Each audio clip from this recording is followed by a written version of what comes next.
Well, hey, all you wiretappers, welcome back to the studio of Gangland Wire. I have an old show that I did like 7 or 8 years ago, long time ago, and I haven't retouched this guy since.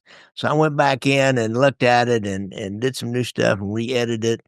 So I have the story of Mad Sam DeStefano, who was a Chicago outfit loan shark collector. He's I'll tell you what, wait till you hear this guy's story. Yeah, a lot of you may have heard of him. He's pretty well known, been pretty well reported on, but this guy he is what we call affectionately a piece of work.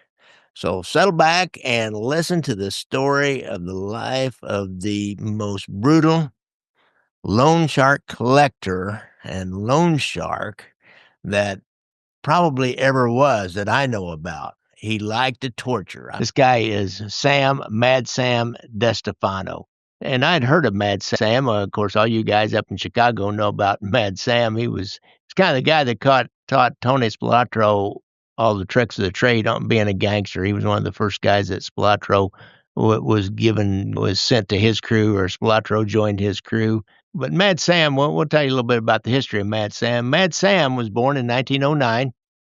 And he would go on to become a big-time loan shark and a political fixer and a sociopathic killer for the Chicago outfit. I heard of there's a guy, a lot of you all know, former Chicago-based FBI agent named William F. Romer Jr. He wrote several books on the mob that a lot of people cuss and discuss and argue about whether he was telling the truth or making stuff up. But regardless what you think of Bill Romer, he did know Chicago outfit better than anybody, and he considered DeStefano to be the worst torture murderer in the history of the United States. He said that this guy was a mentally unstable and sadistic person that was used by the outfit as an enforcer and a juice loan collector. Mad Sam, was born in Streator, Illinois. His father was a laborer named Sam DeStefano Sr. His mother's named Rosalie. Both of them had born in Italy and had immigrated to the United States in 1903. So Mad Sam was a citizen. He was born here in 1909. His dad was kind of an up-and-comer in a way. He started out as a laborer and worked in a coal mine downstate in Heron, Illinois, and they had some labor-related turmoil, but I looked it up. It was the Heron Massacre.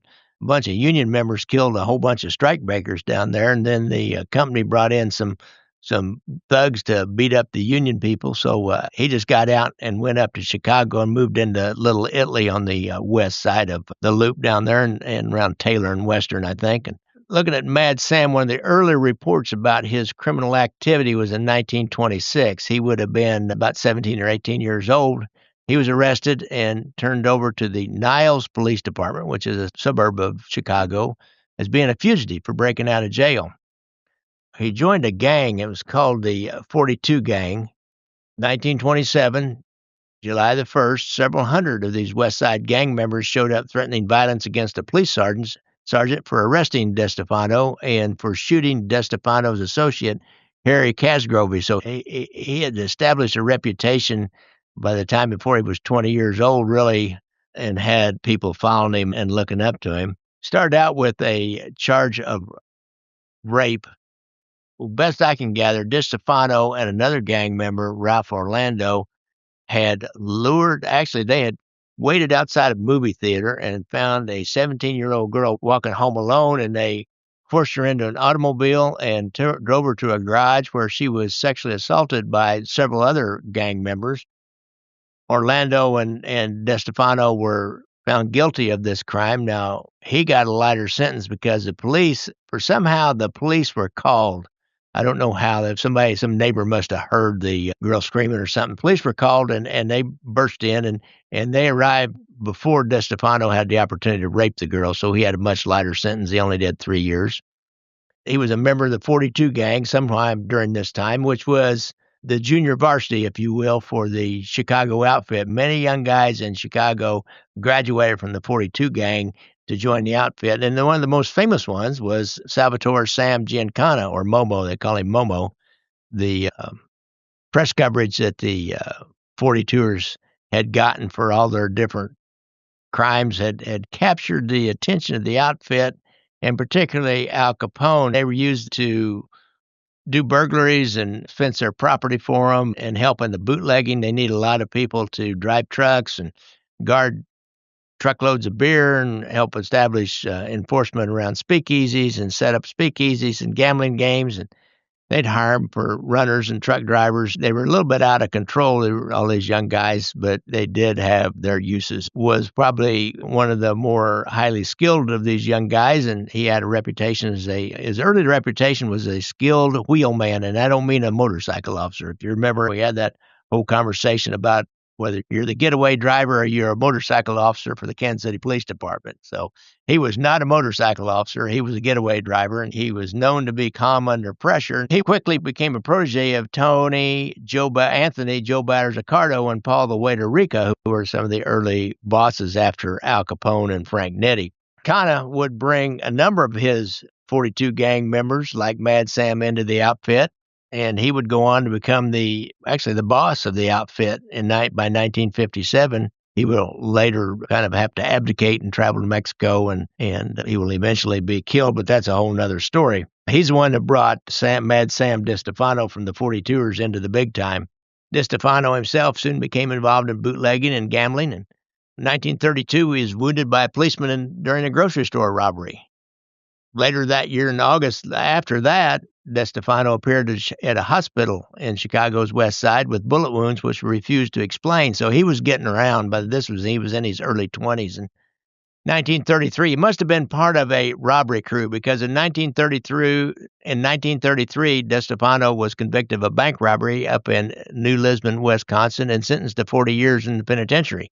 Well, the political fix must have got put in, because within 8 years, his sentence is commuted by the governor, and he's released in December of 1944. DeStefano returned to prison in June 1947 for possessing counterfeit sugar ration stamps. During the war, they had to ration tires, gasoline, and sugar in particular, and I think there was meat was rationed too. And what these guys would do, DeStefano was working when he got out of the joint in 1944 at the end of the war, he was working in a place where they did printing, and so he had access to printing facilities and started printing up counterfeit sugar ration stamps and selling to people.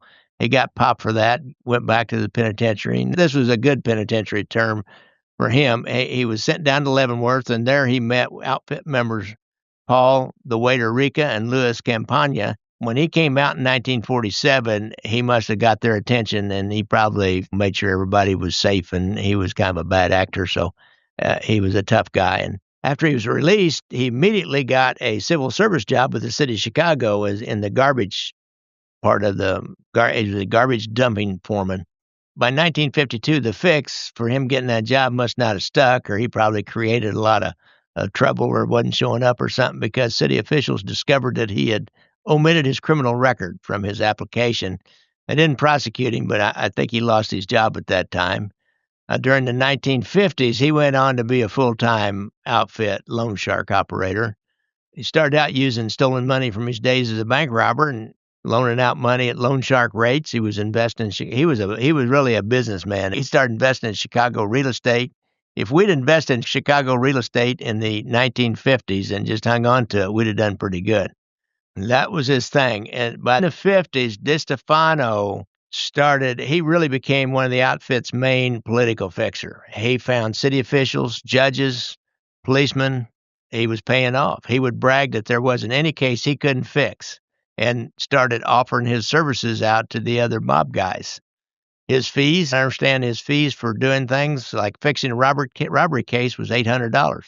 An assault case he charged $1,500 for. I guess he was like a lawyer. He had a flat fee. If you come to me for a traffic ticket and you tell me it's, like in Kansas City, I say, okay, that'll be $150, and then give me the fine. I'll tell you what the fine is as soon as I go down and get the ticket reduced to a non-moving violation. So I guess it was $1,500 to fix or take an assault case on. He actually it fixed first-degree murder cases. He did one for $20,000. I think this probably came out later in his life, probably when they did Operation Greylord up there. DeStefano's arrangements with the police were so routine that sometimes corrupt police officers would just take their suspects by DeStefano's house, and then he'd pay off the cops. the suspects would then, even if they didn't have any money, they would be put on, that would become a juice loan. And then DeStefano would have them on the hook for a juice loan, a high interest loan rate. Say if he paid off the cops, gave the cops $1,000, and they'd owe DeStefano $1,000, plus they'd have to pay him about, like 300% interest every month on that. That just extended his loan sharking activities. And by the 1960s, he was known as a leading loan shark in the Chicago outfit, which is that Chicago's a pretty big place and they have a huge, big outfit. By the 60s and 70s, really, Chicago had the biggest organized crime family in the United States, single family. Now, if you put all 5 families in New York City together, you would have a bigger family, but Chicago as a single family with a single boss had the largest one in the United States. His loan sharks victims were not only these criminals and small-time criminals and some larger-time criminals that didn't have any money, needed money, also politicians and lawyers. He was charging 20 to 25% a week in interest.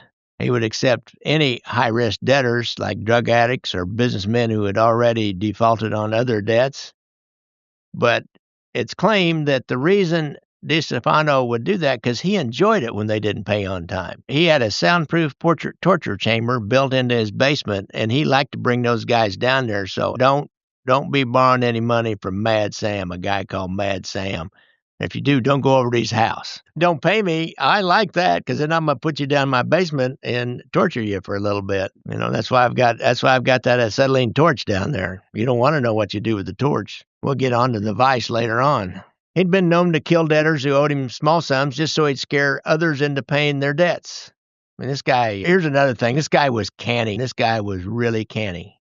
He would give his loan shark victims, or shall we say, clients, his debtors, he's the creditor, and his debtors, or loan shark victims as the law enforcement would call them, he would give his debtors presents, like a gold watch with his name engraved on the back of it. If he ended up killing the victim accused of it, he could say, well, no, why would I kill him? Look how close I was. He was wearing this gold watch that I gave him, and it's got my name inscribed on the back of it. That's how much he liked me. Guy was devious, wasn't he? He was kind of an interesting looking guy. I've seen pictures of him. He wears thick black horn rim, or those black horn rim glasses. Kind of looks like a high school teacher or something. A nerd, People believed he couldn't see without him, but in fact, those were just a cover. This guy he just lived a criminal's life. Seemed like it was more than just business. He got a certain amount of pleasure out of it, it would appear to me. Normally, the outfit would not have probably had anything to do with a guy like this. He earned, here's the thing, is he earned him a great deal of money because every time he made a score, Giancana and Tony Accardo made a score, and they even invested some of their own money into his loan sharking operations. You see, that's one thing that they'll do. They'll say, hey, you got some money, let me put it on the street for you. You're the loan shark, and I got an extra 10 grand. I'll give you 10 grand. Then at your job, you'll know these different people that loan money, and you'll say, okay, I'll give you 10 for 15, and I'll give you 20 for 30. And the understanding is you got to pay the next paycheck in a week or so. You got to give me back $30, and so then you'll pay me. You'll take a little piece of that for making the loan, and I put up the money, and then I'll get the bigger piece of the VIG or the interest rate on that. What Giancana was doing with him, they were putting $50,000 on the street, and he'd have to keep track of that separate. Now, this guy, he knew the about sending a message. We got a story a little bit later that's unbelievable that what he did. He even went after newspaper reporters. There was a Chicago Tribune reporter named William Daugherty who wrote a negative story about him, and DeStefano laid in wait for him outside when he got off the paper one day, and he assaulted him, he chased him, he had a gun in his hand, and he threatened to shoot him and threatened his family. And when Daugherty ran away from him, he broke the windows on his car. That's when he started getting his name of Mad Sam. And everybody on the streets that were around him, knew anything about him, had knowledge that he was bizarre and crazy. And it just kind of keeps getting worse. Called the lemon law. If a bad car keeps going bad and they can't fix it, well, he bought one of those. It's a brand new car. Wrote all over it, said this is a lemon, so everybody would know that this car was a lemon. And he also hung grapefruits all around it. I guess lemons weren't big enough, so he hung grapefruits on it. Wanted everybody to know. But this is a mob outfit dude who's doing that kind of stuff. I can't believe they didn't go ahead and kill him early on. Here's another thing he does. He likes to pretend like he's a lawyer, and he always wants to be his own lawyer. One time, in the early 60s, he was arrested and with another fellow for forgery. And at their trial, he acted like he was a lawyer for both of them, and he demanded to know the names of all employees in the state's attorney's office and the sheriff's office so they could be called as witnesses. He liked to represent himself and make all kinds of crazy demands.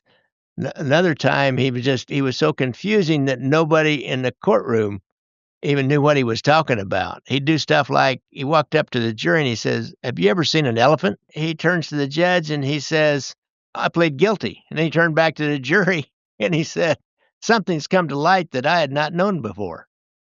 It was a disorderly conduct case. It was a small time case. He might not have represented himself. It had been something with some serious jail time as disorderly conduct.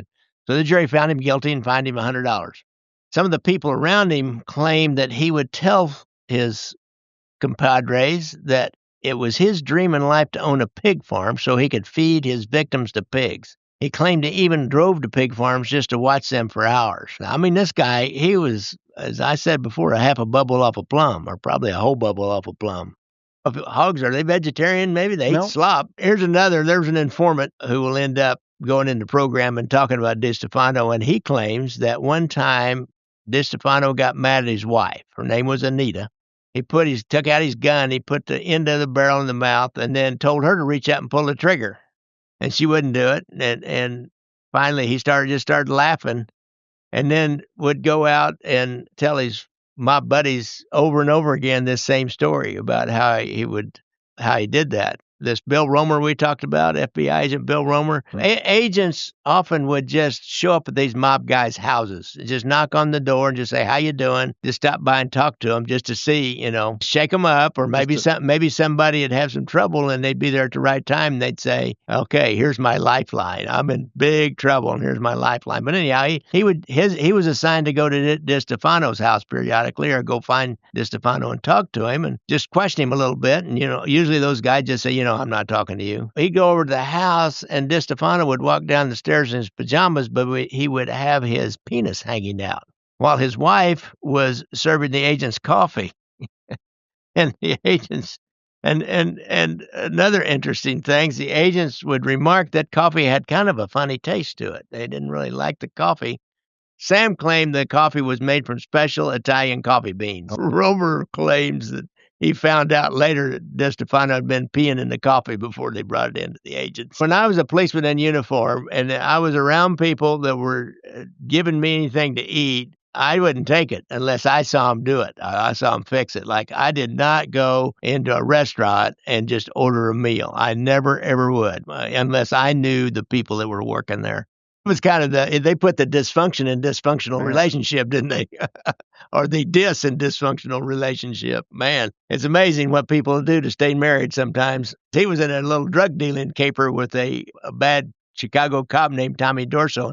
Dorso started telling people that he once saw DeStefano roll around on the floor with spit running from his mouth, and he was yelling and begging Satan to show him mercy, screaming over and over again, "I'm your servant, command me." So he was even that's another rumor about him. He was a Satanist and worshiped Satan, or he was possessed by the devil. I don't know. I mean, this guy he was a piece of work. Here's one of the worst ones, one of the craziest ones, the stories that I found. He was mad at his wife. He went out and he was in his car and he sees a guy walking down the street. He kidnaps a guy. He forces a guy into his car at gunpoint. He takes the guy to his house and he forces the man at gunpoint to have sex with his wife for some imagined or real grievance that he had, with some problem he had with his wife. Afterwards, supposedly, the man went to the nearest police station, reported the incident, but I don't think anything happened over that. I think probably they wouldn't even believe him. And if they did, it was Mad Sam, so what the hell?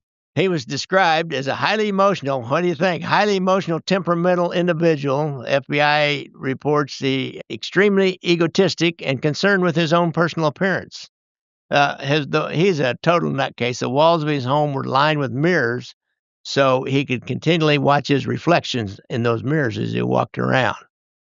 He said he could be crying in 1 minute and laughing the next. He used to like to say if he hadn't been framed for that rape when he was 17, he would have been the president of the United States. He brought his brothers, Mario and Michael, into the business. Mario was a good mob guy. They said he was almost as sick as Mad Sam, but he was, and we'll find out something about Mario later on to let you know he is, he is a sick dude. But his brother Michael was kind of soft, and he ends up being a heroin addict and weak and can't do anything, and he knew too much, and the outfit, some probably Ricardo or probably Giancana got hold of Mad Sam and said, you got to do something about your brother. He's weak. He's a heroin addict. He's an embarrassment, and he knows too much now. And October or September the 17th, 1955, Chicago police got a call about the location of what we call a fresh body. Hadn't been sitting there for a long time in a car's trunk. They make the call, and when they find it, they find Michael was shot in the body, but not in the head. And what was interesting in the autopsy, when they started looking at the body, had been recently bathed and cleaned up. And whoever the anonymous caller was made sure that the body was found before it went into any kind of decomposition. So the supposition, of course, is Mad Sam did this himself, and he wanted to make sure the body wasn't all messed up. So when they had the funeral, they could have an open casket funeral for his family. Well, one of the two most famous crimes that he's suspected being involved in, and one is pretty well known. There was a loan shark, weighed 300 pounds. His name was William Jackson. They called him Action Jackson. Jackson was up and it was called by the FBI to come up to Milwaukee. Milwaukee is just a hop, skip, and a jump north of Chicago. And he had to meet with the FBI up in Chicago or up in Milwaukee. I guess he didn't tell any of his mob bosses he was up there, and someone happened to see him at the federal building, and they were assuming that he was sneaking off to start ratting people out, and he knew a lot. He was a loan shark under our boy Sam DeStefano. DeStefano used somebody else probably and called Mr. Jackson to the Chicago meatpacking plant, and he was met by a crew who then took him into custody, shall we say, hung him up with a meat hook impaled up inside of his rectum. And they started working out on him. They kept this guy alive for 3 days. They smashed his knees with a sledgehammer. They worked over his body with a blowtorch. They beat his genitals and they used an electric prod on it. And finally, he died from his injuries, and they stuck him in the trunk of a Cadillac car. A Cadillac Eldorado was maybe the only car that was big enough to put Action Jackson in and hold him. There's several famous photos out there on the internet of this, and there's one that show his shall we say his testicles, and they're just swollen up to the size of grapefruits hanging down there between his legs. Probably the meat hook was on a winch that came down closer to the ground, and then they could hook it in there and then pull it up. Man, I tell you what, and 300 pounds all hanging on that, just that right there would be enough to kill you. And the sad thing about this, he wasn't ratting anybody out. He wasn't snitching. They killed him for nothing, really. Unfortunately, they did. Unfortunate for Mr. Jackson. He's wishing he would have snitched and gone into witness protection program. So what you get for being a stand-up guy, I guess. That might have been what happened, is he finally just said, okay, I did, hoping they'd go ahead and kill him, and then they got madder and continued to torture him. Mad Sam was just getting off on it, more than likely. Now, remember the movie Casino, and at the very beginning of it, the Joe Pesci character has got a guy's head in his vice, and he's screaming at him to tell him something, and he's tightening the vice on him. You remember that? Well, see, the Joe Pesci character, God, I can't all of a sudden, I know that name as well as I know my own, but the character was based on Tony Spilotro, who was in Las Vegas at that time. And back in the early days when Tony Spilotro got going, if you remember, I said last time that Mad Sam had taken Tony in and mentored him, and he was one of his juice loan collectors. And there were two guys, the M&M brothers, they called them, Billy McCarthy and Jimmy Moralia. And they were tough guys. Well, these guys, the M&M brothers, they both owed juice loans to Mad Sam. So Ricardo reaches out to Mad Sam and says, okay, you know these guys, you got to do something about them. He had 3 collectors working for him at the time, and Mad Sam gave them the job of taking care of this. Charles Nicoletti, Phil Aldersio, that's Milwaukee Phil is what they called him, and Tony Spilotro. They found Billy McCarthy and kidnapped him. They started torturing him to find out the name of his accomplice. I think they already knew it, but they wanted to verify for sure it was Jimmy Moralia. Spilotro put his head in a vice. He truly did this. I think maybe Frank Culotta even he wasn't there, but he helped set him up. Tony Spilotro told the story to Frank Culotta later on, and Frank told the authorities whenever he'd went in the witness protection program. And Spilotro actually helped set one of them up, got him to go meet some of these guys someplace. And while Spilotro's got his head in a vice, he's asking him who his partner was. Culotta, that one of his eyes popped completely out of its socket. And at that point in time, he told Spilotro his accomplice's name. Now, shortly after that, they found Jimmy, the other of the M&M brothers. They found Jimmy and just immediately killed him. Now, it's known on the streets that Mad Sam was not happy about that. He wanted to bring him in and torture him for a little bit. Spilotro did tell people about it, and he told this to Frank Culotta also. He said, Spilotro was impressed by Charles Nicoletti's reactions. As Spilotro's cranking the vice tighter and tighter, and when the eye pops out, he tells his buddy Frank Culotta about Nicoletti's reaction. He said, man, this is a heartless guy. He said he was eating pasta when Billy's eye popped out. This is a tough world, man. Culotta also told the authorities after he came into witness protection about a time he was with Mad Sam, and Frank wants to go talk to a lawyer who he doesn't think is doing right, and Mad Sam goes along with him, and all of a sudden Mad Sam just goes crazy and starts yelling and screaming at the lawyer and said that if you don't take care of the guy on this case like he said he would, he said, I'll do it. Then he started calling him names and grabbing him and threatening him, and then he zipped down his pants and just started peeing on the lawyer. The lawyer's like shaking in his boots by them, and Mad Sam stops, and Culotta says the lawyer actually says, thanks for not killing me, as they walked out. There's another one where he didn't kill the guy, but he humiliated the shit out of him. One of his collectors, a guy named Peter Capoletti, ran off with $25,000 that was actually, he got it from a loan shark victim, from a debtor. He got to $25,000, and he's supposed to take it to Mad Sam, and he ran off with the money. You would want to go farther than Wisconsin. He went to Wisconsin. Yeah, it's kind of a hideout for those mob guys in Chicago. It's so close. They don't want to get too far from home. Mad Sam, he sets up a deal. There's a restaurant. He chains him to a radiator in the back of this restaurant and tortures him for 3 days. He likes that 3-day thing. There's a banquet that at the end of this 3 days, there's a banquet going on out front with a bunch of this guy's relatives out there at that banquet. And Capoletti is in the back, and he's begging him, said, kill me, please. And supposedly he said, I'm on fire. And DeStefano said, okay, we need to put that fire out then, don't we? So he had a couple of his guys drag. He'd been using the blowtorch on him. He dragged a severely burned Capoletti out in the dining area where the man's family was at this banquet, and then forced them to all pee on him in unison in order to put the fire out, shall we say. Following the banquet, authorities report that the family paid back the $25,000 in stolen money. Well, November 1963, the year I graduated from high school, actually, DeStefano has a violent argument with a guy named Leo Foreman, who's a real estate agent and one of his collectors. He works for him. Foreman won't take any crap off DeStefano, and he physically throws him out of his office, but then he knows he's in trouble. So he goes into hiding. He gets Tony Spilotro and another one of his loan collectors, or thugs that are working for him, to go get hold of this Leo Foreman, and said, boss said, let bygones be bygones, and come on back, all's well, let's kiss and make up. So he gets taken in by this, and Sam's brother Mario, if you remember, I mentioned that one brother they killed, Michael, but Mario was a pretty decent outfit guy himself, was tough enough, was up for the job, and he was up for several jobs. They used his home, and Foreman went to his home thinking that he was going to meet up with Mad Sam and they were going to patch everything up.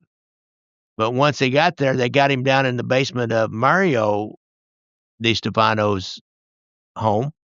He was grabbed, and Mario and a guy named Chucky Grimaldi and Tony Spilotro tied him up, and they started beating him up to soften him up a little bit. They knew Mad Sam was on the way. Of course, they beat him on the head and knees and nuts and everything with a hammer, and they didn't wanna kill him, and finally, when Mad Sam got there, he used an ice pick and stabbed him about 20 times. Grimaldi, who was a witness of this and later turned government witness, said that DeStefano screamed and giggled at he told Foreman, "I told you I'd get you. Greed just got you killed." Foreman was pleading for his life, and finally DeStefano shoots him repeatedly in the buttocks. He didn't shoot him in the head or in the heart or vital organs. He shoots him in the buttocks just to cause him more pain. Grimaldi said that DeStefano just watched, and the rest of Spilotro and Grimaldi watched this. Grimaldi was the one talking, watched Foreman bleed and whimper for a while,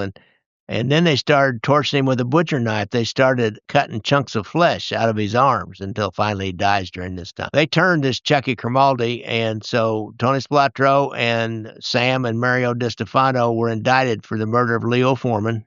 Grimaldi's going to testify against him. As a co-defendant testifying against you.